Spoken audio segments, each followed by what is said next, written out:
And off we go. We are here for game number 3, CCG versus Clown Gaming, and things are getting spicy. Game 3 of any sort of fearless draft is always the best. That's when things get spicy. That's when things get out of control, and we're seeing it here. Right, right now, getting into game 3, you can see the draft, and the bans are a little bit off. The Ezreal, the Milio, and the Azir taken away by CCG, saying you can't play those because they can't play them right now. The Azir can still be played, but of course, the Milio, you just don't want to deal with. On the other side, though, Clown Gaming saying, hey, don't want to deal with the Carmen, don't want to deal with the Ashe, don't want to deal with the Varus. Those are all things that have already been kind of hovered over, and it's still just not allowed on the table because of that CCG going ahead and grabbing up that Akali. Falcon has not been allowed to play this one so far, and it has been on the roster sheet for them. So, hey, maybe we can do that. Of course, at the same time, it could be flexed up to the top side if you so wish. I don't think Crimson really plays it though, so maybe not worry about it too much. Of course, Clown Gaming, you got your pick of the litter. You get counter pick in the end, and at this point, I think top is becoming just a high priority. So you don't want to grab it right away. Of course, the Lucian is still available. I like that pickup. You can go ahead and hang on to it. Now you do decide, do you grab the support right away, or do you go for something else? Well, it looks like a very powerful bottom lane's locked in. Sorry, Orbital, about that. That You're I good. missed You're good. the start of this draft, but this is the F in for fun is fearless. It stands for fearless. Yep. That's what I always hold, and these games show why. Lucian Nami been around for so many seasons, but Oh I man. mean, so is Zaya Rakan. We're going back to season 13 power pick bottom lanes now. All the way back there, right? And I don't dislike it. However, this is the other side of it. The flex between what you want in the mid lane, you could go for standard if you so wish. I think the Oriana is one that I've seen as a little bit of a temper against the Akalis. Granted, it's not great. It's just kind of there. But I like this call a little bit more. You go ahead and grab a comfortable jungle. Gaming, knowing that they had the opportunity to grab it. Of course, I also feel like, well, no, I get it because you can still ban it out. So this is Zao pickup going into Damon's hands. I think this is going to be a better suited pick. Damon looks so good when allowed to kind of farm champions and just be a menace. Yeah, that better clear as well, just in general, that Hmm. we saw from Vakin in the last game here. So you can never rate his a Zhao pick in this meta right now. Does leave top lane up as the lane to ban if you aren't Cloud Gaming. And hey, like we talked about, Crimson's the headliner for this roster in a lot of ways. So why not start targeting more of his champ pool? I wouldn't even hate Orbital if you just throw 2 bans his way with Fearless. It just Yep. pinches his pool so much with the fact that Olaf and Fiora are already off the board. Hmm. And that is a real threat here. You can already see it. The ban of the TF, you can see where Flauken is also saying, "Hey, I'm a threat too, but let's go ahead and get us a good matchup. I know I'm gonna have to blind pick anyway, so let's go ahead and get the ones that they hovered. Let's just not allow that kind of roaming potential and that ability to influence the rest of the lanes here." Says Wani actually banned, which is surprising. Vaken I know can influence the lane, but I don't know. The Sejuani looked okay, not amazing, and that's an Olaf ban coming out here. So another ban. This happened in game 2 as well. So CCG, lot of respect handed to Yao Yao. Yeah, we're just trending towards a likely tank v tank matchup. I mean, there are still obviously on both sides with Fearless being that separate decks analogy you painted out solo orbital, but yeah, this is what I expect, right? You take away so many of these bruisers, these duelists for at least either side. This is where you start going into the tank bag. And hey, honestly, if you told me in season 14 that I could get an Udyr top lane R4, be pretty happy. Yeah. The fact that it's even currently meta again makes me both happy and sad because it's just like I don't like seeing it. I should preface this. I have a lot of PTSD from any sort of champion that can run you down for abandon. Mid lane is just a scary place. The Darius on the other side, though, this is again dueling it out here. Crimson getting a chance to fight hard, and the Vi. We were Oh, wondering when the Vi was going to come out here. It is going to be CCG to call it down, and this now provides massive agency for Vaken and Crimson. Right, this is going to be the call of if we choose to fight, we choose to fight, and neither of us better have any sort of back turn to the fight. We go in, we go in. It's honestly seeming like that from either side. And the Silas, if that's locked in, would really just reinforce it. I mean, there is not going to be a real true backline in this game at all. Mm-mm. Lucian, jumping forward, close range, always has to be. You've got Silas and Akali, who similarly are all about stealing ults, jumping in on people, Vi's single target jumping. I mean, the list goes on, and it's going to make a really interesting game once fights break out because positioning in a way becomes irrelevant, but a special Yeah. type of positioning becomes even more relevant, if that makes any sense. hmm It's the uh, this is not your usual game, and I am really focused actually on EU Red and Trevor. These two, you talked about positioning, you talked about how when it gets into the scuffle, the top side of the map just doesn't care. Like there is zero care in the world. They're gonna be in it. They're gonna be fighting. It's gonna be a button check. But for EU Red has been that kind of pivotal point for the team, I think. Game number one looked really good. Obviously, couldn't clutch out the win. Game number two on the Ezreal, huge reason why a lot of the fights just did not work in Clown's favor is because the Ezreal was just poking people out. This time around, you are that only backline, as you were saying. So those Feather Storms have got to be on point. Looking at that backside, it's just you better be able to farm up.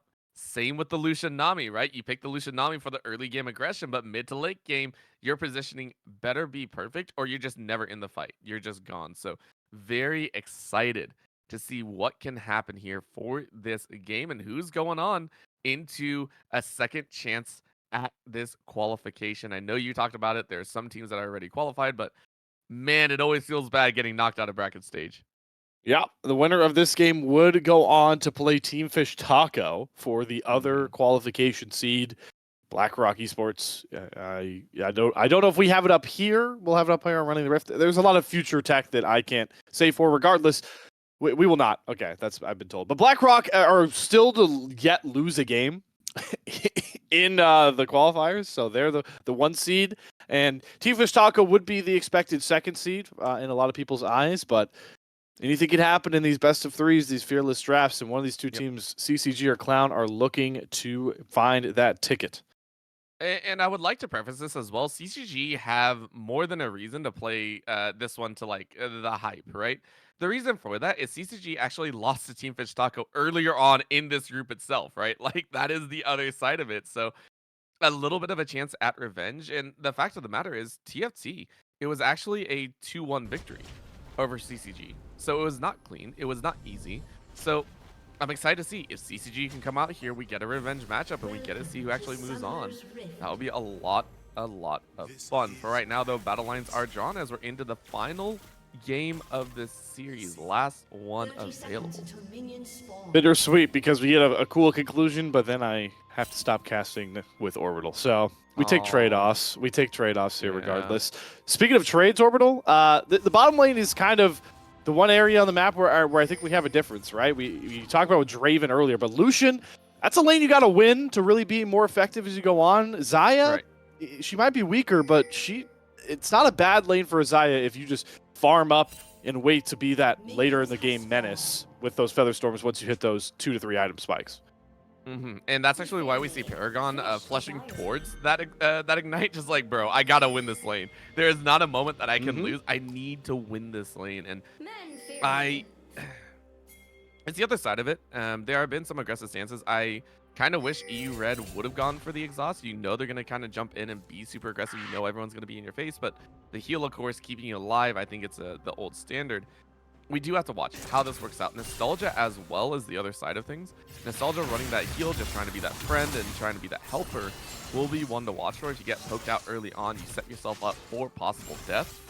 How this bottom lane for Clown works out may or may not influence a hefty amount of the early game prio of that dragon or of those grubs, you know, whether the jungler decides to opt into the bot lane or top. And speaking of top lane, Darius, has been the answer to this like Udyr top, because the whole problem with Udyr becomes it's hard to gank him. It becomes hard to kill him later in the game. So Darius is like, all right, I'm going to be on him at level 1. I'm going to be on top of him as much as possible to try and make sure he doesn't get to that point. Is Paragon already having to burn that flash? Good play from Trevor. And I mean, that's the power of the level 2, right? That's just simply all it was. You saw Nostalgia and Paragon trying to push for it. You just didn't have that value. So very, very well done. At this point, if any time You see that dash come out of Paragon, it's GG. I think Trevor's just going to be on top of that as soon as possible. And Vakin even is saying, hey, maybe we can do it. However, the lane is not exactly in the best prep area, so can't really do too much with it. I don't even think you want a tower dive here. Could look for it. I mean, Cloud Gaming has no idea just yet. There are some blue side pings coming across to maybe an invade, and we see that Vakin has actually decided to disrupt the clear from Daemons. Same level, just a camp behind, and he's got the push here, Vakin does. He could just tussle this blue buff, buy time, and even try to steal it if he wants. I really think he's just trying to buy time for the rest of the team to come over, and that's going to be a smite. Good and well taken. Yeah, he grabs the blue, Ignite over top on the Daemons. He does have flash if he wants it. Vakin should just follow, and so Trevor will actually be the one. Beautiful knockup, first blood Vakin. Trevor is looked polished on the support role. Paragon looking for a trade. EU Red no flash! And now Paragon, without that flash, can't chase him down. And now the question becomes, can Paragon even get out here? Trevor jumping forward once more. 3 for 3 on the knockups, and it's going to get 2 huge kills in the hands of CCG. Oh my god, that feels so bad. You know Paragon wanted the kill. And it feels even worse for Daemons. CCG have shown it before in games 1 and 2. And in game 1, they couldn't capitalize fully. This time around, they're showing their prowess in the early game. How to disrupt the opponent, how to be an annoyance, how to be a pain. Flaucan now gonna gank. Flaucan does have flash if he needs it. Yeah, good safety. Gets the chains to still land. He's going to throw it in. It's going to be a trade. Titan wasn't ready to go under turret, but he luckily still picks the kill up. Problems abound when the abductive Scond lands and you're just like, oh, yeah. It's like Leona's, or roll you later, you're going. Yeah, not as bad as not as bad, I would say, as a Lee Sin Q, but it's getting up there as well. So it's a good trade out. At least Titan was allowed to kind of keep their flash. They didn't. They basically resigned themselves to death. So you hang on to that. You keep a fighting chance moving into level 5 and 6. And right now, my eyes are really focused on this bot lane. Paragon and Nostalgia. We mentioned it, and that is a huge part of it. You have to win. You have to. And Flaucan's just like, I gotta win too. No. Why are people yanking me? What the heck, guys? Stop. Beautiful shroud timing, though. Yao doesn't get the stun off. It's down now. He's safe. It's down. Oh, Damon! It is. No. Damon showed. Damon's, if he doesn't show, maybe Flaucan walks back up, but these small little mistakes just are magnified in game 3s. I also think Damon's was spotted by a ward. She saw the ward go down, and you're like, that should probably see it. But I do agree. These little things, that could have been another kill, right? You burn the shroud. That's an easy pickup, but because you showed, it's not available. And you missed that slight timing. This time around, Vakin and Daemons are also neck and neck in the CS game. I think the last few times we've seen both of them get a little bit of a head start over the other. But bot side, Cena playing. Trevor catches the mid-dash Paragon, gets the knockup. One more auto from EU Red does it. Trevor just unstoppably putting on a show in the biggest game of the GSL. He's like, yo, everyone watched me miss that smite in game 1. I gotta show up in my main role. Vakin saying, I may be no support, but I can get this kill. Ooh. Oh, that's gonna be going in. Perfect execution. Yep, right over the wall too, Flaucan. Beautiful positioning. CCG, they just look like they're in a class of their own. And that's really, really rough because we've seen such good games, and it feels like game 1 was just that misnomer. And I don't want to say the reason it went to Clown was because of the substitution things, but it does feel like that, right?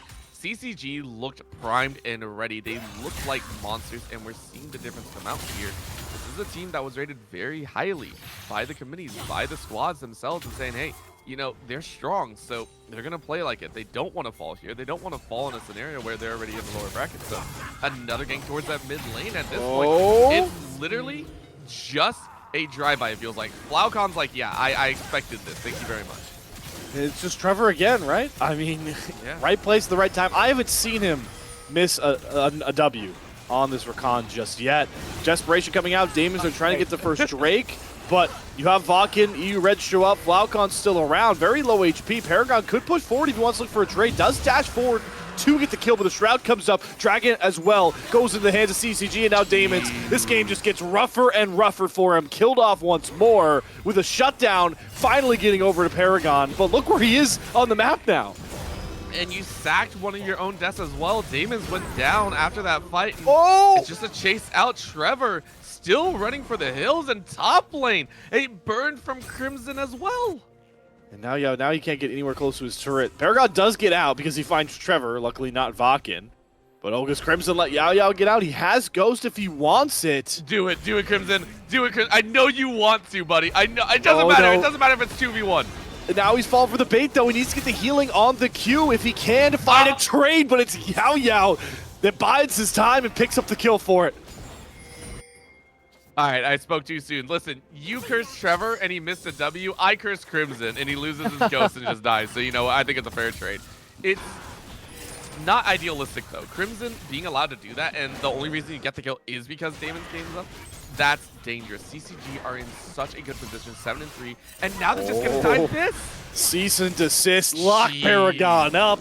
It's Flaukon that finds the kill, but that's the power of the Vi unleashed now for Vakin. I'm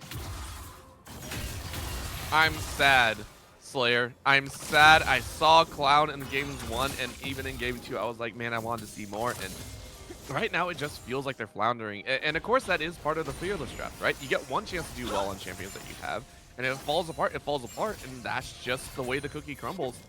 And I mean, it's happening again. A third gank in the mid lane. Yeah, Flaukon, though, look at that. He dodges the abduct once more. Fancy footwork, buying time, gets some distance. Damon's looking for the knockup. No one's helping. The Q is going to expire. No one's helping. No one is coming over for Flaukon, but I think he can just outrun it. He does get slow, gets the shroud up. Going to go the opposite way. Crescent Guard comes across. Good flash again. He's still alive, Orbital. He won't fall, but will his bot lane pay the price instead? Damon's looking for an angle. Trevor gets the knockup, dashes back to you, Red, who still has the root up, and he actually finds a kill. They kill off Damon. CCG just can do no wrong in game 3.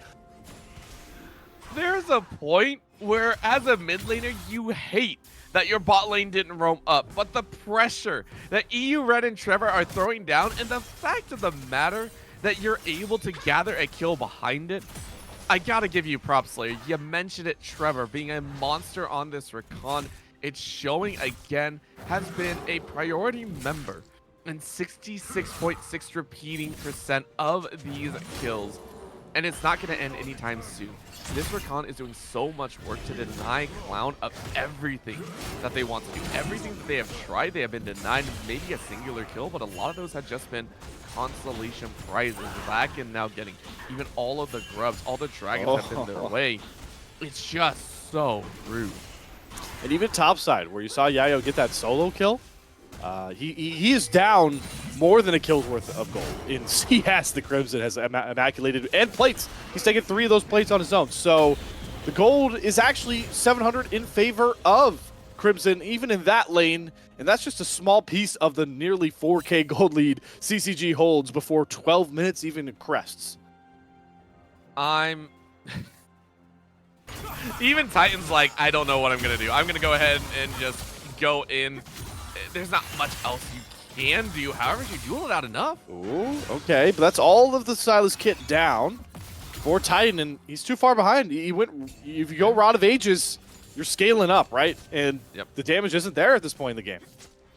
But the thing is I don't think that's the wrong call, right? You take a look at all the other items available. What else are you going to build, right? You're going to go burst. You're not going to burst anyone. Flaucon's got you covered there. I mean, you have to go Rod of Ages, and it's a feels bad moment for anyone. Like, it's, especially on a Silas, you want to play up. Now, granted, if you're able to get towards that 20-minute mark, you will be a little bit tankier, and your farm's not bad. Out of everyone, Titan's actually done an okay job of keeping the farm in place comparatively to the other lanes, I would say. So, of everything, you can try and play. Will the rest of the lanes hold out, right? Will the rest of the lanes be able to stop? And I'm not sure they can. The quickness is real. Trevor gets right back into the double root from Red, and here comes Vakin. Teleport coming across for Yao, but can they get the kills before he shows up? There goes Paragon. Crescent Guard out, and looks like Vakin is also out, but here comes the deer. They find EU Red and bop him. Trevor having to flash back towards turret. So it ends up being a TP shutdown 1-for-1. I mean, that's 1-for-1, but guess who's pushing? Crimson says, cool, you burn TP, your top lane is gone. So they have to get this Dragon. Clown have to get this objective if they want to make it real, but Vakin's going to try and run interference. Trevor here as well, pesky as ever. Has been just stamping his imprint on the early game. Vakin looking to see if he can Vault Breaker into the pit here, but it's not going to be. It's picked up there. Yao Yao doing a good job. Runting gets the stun across. Trevor trying to stall out some of the damage. Good dash forward. Vakin has to Vault Breaker back to get the knockup, but he's stunned up. He's getting chained up, and it's another shutdown. It's a double. 2 more kills for Clown Gaming. I mean, that was CCG. I think they could have left after that dragon went down, but they were just a little bit too slow. And I like the idea, though. I like the idea of trying to fight it. And I even called for it, but just an unfortunate side. Now Flaucon's getting jumped on. Yeah, perfect execution for Titan if he wants the extra damage, but Flaucon utilizes his own ult to get out. But this game, I mean, the momentum starting to teeter back, Orbital. It's getting there. It's off the ground. Before, the seesaw was like directly on CCG, like they were fat sitting on their end, right? Now it's like a little bit off the ground. Clown are starting to get their way in. They need about 2 or 3 more fights like that, though. They need those chase downs to be perfect, and they also need the kills to be spread out a little bit more. Yao Yao is a great one to have it on. You need to get Paragon in. You need to get Titan in with the kills. You need to get these carries back online, because Damons and Yao Yao cannot be the only ones carrying it through. CCG have too much scatter and too much power to almost brute force between those two. I really want to see those kills spread out, and if CCG do allow it, it can happen. At the same time, CCG are just like, yeah, we're not going to let that happen a second time. We're going to play our game, we're going to play smart, and we're going to play safe. And it really feels like the Thorn is Paragon. You know, with this Lucian pick, his bot side. Oh, wow. Where did this brawl come from? EU Red's nearly dead once more. Good charm, though. What a quickness from Trevor. He might actually save EU Red. It's actually the calling that gets it from Paragon. But the Feather Recall picked up 2 before he left. So the trade for EU Red is just a scrap. The scrap happened topside too. Crimson unleashes his revenge. There's a reason that we have talked up Crimson so often. There's a reason that people talk about this player. It's just too good. Paragon able to get 1 in consolation and maybe a second behind, but I mean, honestly, that's all it is. Yeah, that's the chase in. Oh, okay. Paragon just went from 1-4 to 4-4. Yeah, but this is the other side. Crimson has been allowed to free farm forever. 140, 2 full towers to their name. Crimson is doing whatever they wish. Okay, well, Damons knows he doesn't have ult and likes his odds. Crimson has to get the healing, does get the full hemorrhage stacks. It might even fare against Damons. It's going to look like a trade if he can get it. He already kills Damons off. Big healing across. Now Yao Yao is all the hemorrhage stacks, but he's far takier up. Another heal from the Q. Hold on, Crimson. No. He gets close, but it is a shutdown trade. If the ult was there, for Crimson, if this was level 16, it was over. Now in the mid lane, a flash out by Nostalgia, but Titan wants to fight more. Yep, Titan does have the quickness. Can he get the charm? He does. The CC chain comes across once more to EU Red, but he's able to get out. Health bar is low, but he gets a beautiful double root to save himself. And here comes Flaucon. Gets 1, goes back towards his E. He doesn't let Titan have any room of space. And Trevor, grand entrances for the kill. Vakin's here now as well. It's a split fight across the board. But Yao Yao, he does get EU Red. His health bar way too low. Flaucon trying to kill him. Does pick that one up onto a killing spree. And now it's Vakin, who's just free firing. Paragon falls once more. Damons has no friends left, and a gray screen awaiting him. For what it's worth, I will say that fight started with Crimson and dying in the top side. Like, that fight started in top lane, because Yao Yao rushing down from River at 25% is awesome to see. This is a recall, Flaucon. The fight's never ending. No, it's not. He does dodge the tidal wave, so he gets that going for him, but I don't think he believes he can get out. So he's just dancing around the minions, which is inhibiting Titan from getting the upstart. Tucked! Where did the Nami go? Just kills him off, and Flaucon walks out of the Shroud with a 1v2 solo. I think Nostalgia's having some nostalgia of a deja vu of just a really bad night, because that is the second time Nostalgia has tried to make it happen and just gets eaten up. CCG are playing this scrap so well. I give them a lot of credit for that, and I'm excited to see them move even further if they win this game, right? This team scraps with the best of them, and I love teams that can control the early game to this extent, right? The early game has been theirs. They were able to pressure with Vakin, and it wasn't just, hey, we are going to be able to, apply pressure with our jungler. It's we know how to get the lanes in our favor, and then they know how to rotate out of it. This is what I really, really enjoy. And granted, we got to see them even more so. There's a reason they're in the lower bracket. For right now, though, this Dragon could be a big game changer. It is Infernal. It's a big, big power point. I mean, EU Reg is rubbing salt in the wound. He steals the Scuttle. Any real source of vision that Cloud could get that wouldn't be contested is gone. And while the Dragon stacking isn't, a big issue right now, CCG, I mean, they don't even warrant fights with how far ahead they are for some of these neutrals so far. You can't do much, and Titan, after taking that tower, might pay the price. You gotta run, you gotta run as fast as you can. You don't want to go back to jail. Yeah, that's a 10 Dark Seal stack. Flaukon, 2 items. Good luck, Titan. There he goes. Dominating Flaukon is. That one looked too easy. You know what else is going to look easy? This fight on Yao Yao. Yeah, I don't think you realize what's going to happen. Oh, there's 5 hemorrhage stacks. Yao still has a lot of HP, but Vakken is here to bring a couple bit more through, and the Noxie Geetsy gets it. And for what feels like the 3rd time, EU Red gets another kill off screen onto Paragon. We can't show you half these kills, I'm sorry. We just can't. It's not rated properly for this broadcast. We're sorry. We are just so sorry. Damon's is like, can I do something? No, you can't. You're just watching your base crumble as literally CCG have every freaking lane covered. Oh, and he hops into Shelly, doesn't accidentally go the wrong way. That's and me. Wait for nostalgia, not the turret. And is able to get out here with Void Mites getting so many turrets, and now his Damon's actually the one caught here. Vakken has to flash over the wall, does get hit by the tidal wave, and the stolen hijacked cease and desist grabs one, but Trevor is looking for more, and Flaukon just teleported onto the flank, trying to delete everybody, perfectly executes forward, Titan's gone, everyone's gone, it's only Yao Yao and Paragon, and the ladder is finished off. CCG, it looked tricky in the first game, but they are confidently going forward to take on TFT. That's disrespectful.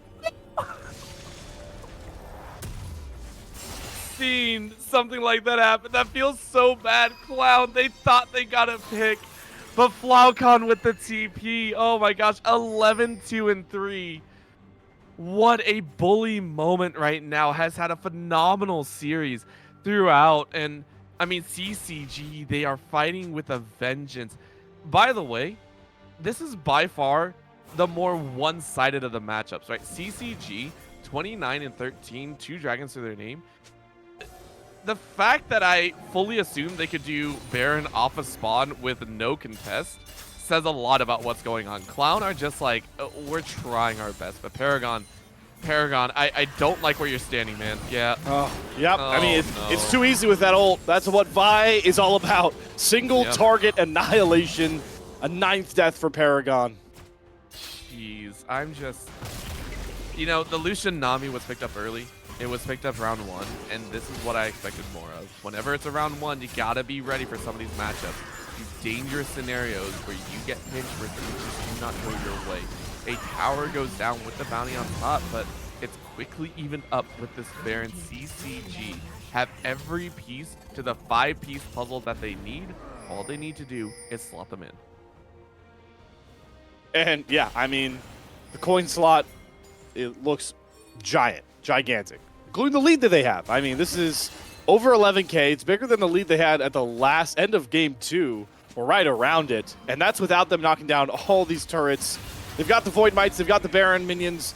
It feels inevitable the CCG claim that Clown Gaming Nexus. Oh man, this is the final fight. They're gonna try. Yep, there's the Featherstorm out. Red oh my god, you Crimson will get popped, but here comes Flaukon. Where did everyone's health bars go? We won't know. Only CCG knows. Flaukon in the base near the fountain. He doesn't care. He's taking the E all the way back. What mastery of Akali for Flaukon just stamped this series a win for CCG. CCG, say their name, just closing it out. They deserve to be here. They want to show off. Clown. Unfortunately, the big top fell on top of them. The laughter from the stands is no more. And honestly, well played overall. I give them a lot of credit. CCG, though, made it look easy. Flaukon ends 13-2-3 in that final one. And like you mentioned there, Orbital, still a run to be proud of if you are Clown Gaming. Ranked 26th. Nobody really expects them to get anywhere near this far. And they do. They do bow to the GSL stage, but have a lot to look forward to and improve on coming in that next stage of qualifiers. And I believe just a couple weeks. Yeah. I mean, there's even I believe Group B is also one that we really want to watch for. I'm excited to see what those games pan out, and Group C and D I think are following through. So I'm excited to see the rest of these OQs, see the rest of the GSL, and maybe get some more action, a little bit of craziness. The 1v1s are always fun. Exactly. Orbital is certainly very fun to cast this one with you guys. Everyone watching the video at home, make sure to check out more videos from Running the Rift here.